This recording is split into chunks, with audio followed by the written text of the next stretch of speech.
en arrivant ici dans la nature et en quittant au fond ce qui m'était arrivé à Paris, de regard sur une nature toujours médiatisée. Là, d'un seul coup, je me trouvais en face d'une nature réelle, de ce qu'on pourrait appeler l'expérience du regard et du corps.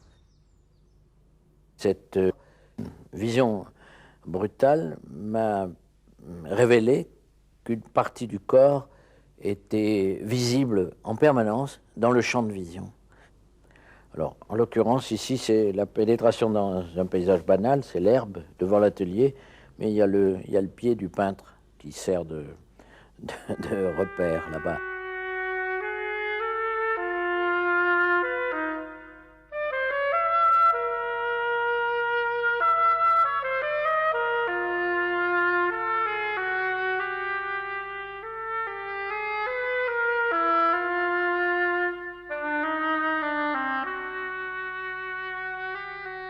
Alors j'ai fait un certain nombre de petites peintures dans lesquelles on voit soit la main du peintre en train de peindre, soit effectivement la présence de son corps. Lorsqu'on se promène dans un lieu, dans la nature, pour dire les choses simplement, il n'y a pas de référence au cadre. Par contre, si on rentre dans une maison, si on arrive chez quelqu'un et qu'on regarde par la fenêtre, là, on a un tableau. Alors là, l'idée, c'était de refuser ce que produisait le cadre pour privilégier le cadre. C'est-à-dire le sujet lui-même, qui est en fait le paysage, est peint sur le cadre lui-même.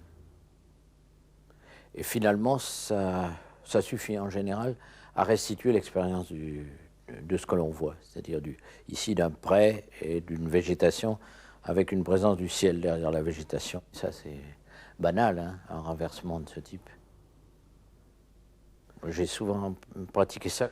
J'ai peint à un moment donné des structures avec des murs de briques. Et il m'est arrivé de peindre des murs de briques qui dissimulaient en partie une meute de chiens. La meute de chiens se trouvait derrière le mur de briques.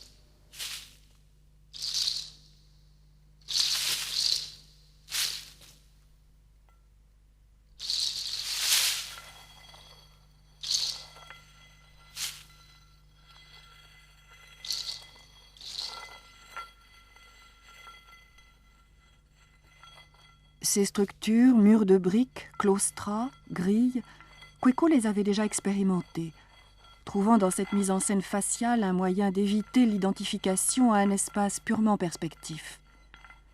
C'était aussi pour lui une occasion de rappeler que tout quadrillage est un fait social, et situé face à ces murs qui s'interposent, le spectateur se retrouve lui-même en cage. C'était enfin un moyen d'inciter celui qui regarde à imaginer ce qu'il y a de l'autre côté, de l'obliger à compléter l'image et d'éveiller son désir sans pour autant le combler.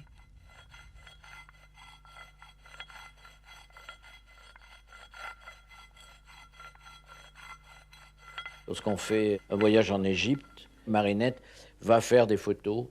Elle invente aussi à travers ce travail. Il y a vraiment toutes sortes de photos qu'on peut retrouver dans mon travail à ce moment-là. Ça, c'est une série de chiens qu'on voit beaucoup dans la peinture.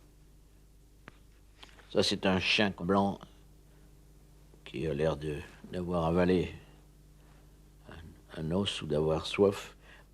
Et ces chiens qui viennent à la sortie des autobus pour demander un peu de miettes de pain ou de reste à cette population touristique qui vient sur les sites, ça raconte quelque chose des hommes. Au fond, ces chiens, ils ont la violence contenue. Finalement, ce n'est pas les miettes des touristes qu'ils aimeraient bouffer, mais les touristes eux-mêmes. Et on se demande, au fond, s'il n'y aurait pas quelque légitimité à ce qu'ils bouffent les touristes que nous sommes venant chez eux. Je crois qu'ils disent quelque chose de très violent sur les hommes.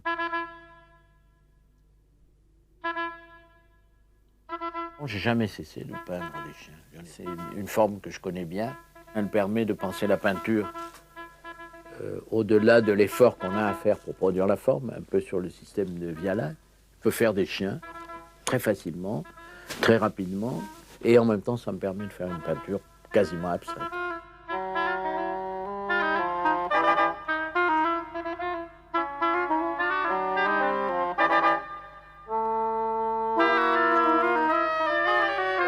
Et les pensées qu'on a pu avoir, les petites choses qui se font dans les